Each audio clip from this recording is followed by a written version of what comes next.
Assalamualaikum warahmatullahi wabarakatuh. Selamat pagi, Pak Bonda Susata Putra MKOM sebagai dosen pengampu dari mata kuliah Testing dan Implementasi Sistem Informasi. Saya Danis Dias dengan 3 digit NIM terakhir 133 dari kelas SI 2023D ingin mempresentasikan hasil PPT saya tentang artikel yang akan saya review. Jadi artikelnya itu berjudul Functional Test Generation from UI Test Scenarios Using Reinforcement Learning for Android Application.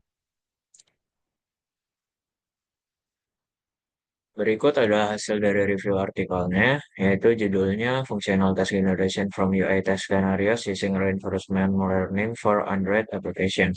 Penulisnya ada Yavuz Koroglu dan Alparslan dari jurnal Software Testing, Verification, dan Reliability. Institusinya Bogazici University dan tahun 2021 serta bahasanya bahasa Inggris.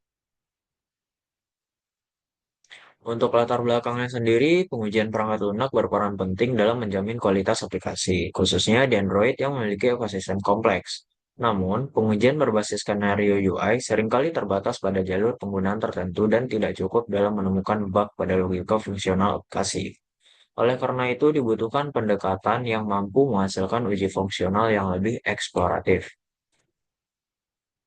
Tujuan dari penelitiannya itu sendiri untuk mengembangkan metode otomatis yang dapat menghasilkan pengujian fungsional berdasarkan skenario UI menggunakan pendekatan reinforcement learning. Dan pendekatan ini, sistem dapat menjelajahi jalur-jalur fungsional aplikasi yang tidak tercakup oleh skenario UI manual.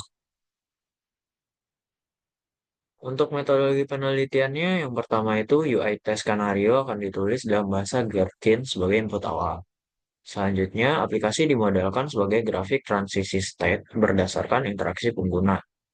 Terus, agen reinforcement learning-nya dilatih untuk mengeksplorasi transisi tersebut dan mendapatkan reward saat menemukan perilaku fungsional baru. Dan hasil eksplorasi digunakan untuk membangun test case baru secara otomatis. Untuk keunggulan metodenya sendiri, yang pertama itu sistem ini dirancang untuk bekerja secara otomatis dan dapat dengan mudah disesuaikan untuk menangani beban yang lebih besar. Keunggulan keduanya, proses ini tidak memerlukan perubahan atau modifikasi pada kode sumber yang sudah ada, sehingga meminimalkan gangguan pada sistem yang berjalan.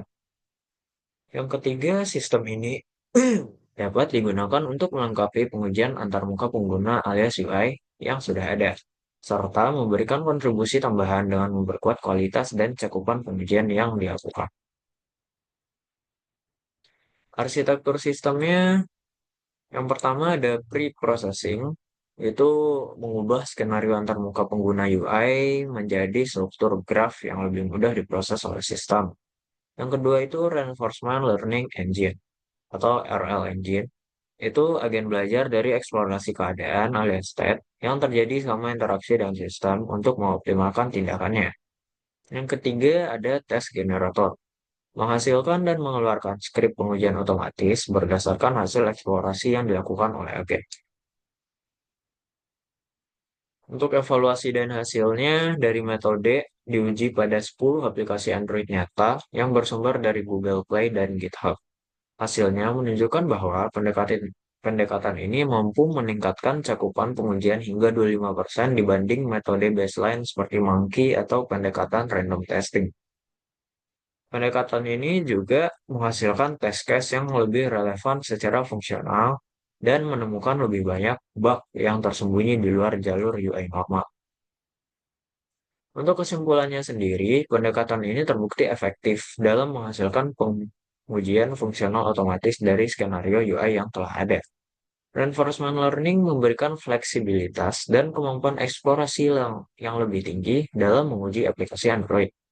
Kedepannya, penelitian ini akan dikembangkan dengan deep reinforcement learning dan pengujian aplikasi yang melibatkan logika backend yang lebih kompleks. Sekian presentasi yang dapat saya sampaikan. Kurang lebihnya mohon maaf. Wabillahi taufiq wal hidayah. Assalamualaikum warahmatullahi wabarakatuh.